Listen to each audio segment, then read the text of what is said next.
Hi, my name is Kyle Martin. I'm the service director downtown La Crosse, Wisconsin for Dahl Subaru Mazda. I want to share a little secret with you guys today that we've been working on for the last few months. Have you ever stopped into Subaru to a line like this before? As you may know, part of the philosophy behind Dahl Automotive is to keep people moving. That's one of our main missions, not only internally but externally as well. And with that, and what you just seen for our service drive, as backed up as it gets in the morning, we really put our heads together and sat down and really wanted to think about how can we make this better for not only our guests, but our team members as well. With that, what we ended up finding out was we tried on process, we did everything, we got the best technicians in here, we got everything streamlined to the T, and we still had a backup every single day. So with that, guys, I want to show you what we've created to be able to better serve our guests, not only in La Crosse, but our surrounding area.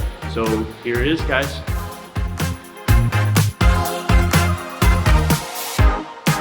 Wow, we got 10 more bays. We are doubling in size. We're gonna be able to get cars in quicker, faster, with the same quality, and I can't be more excited.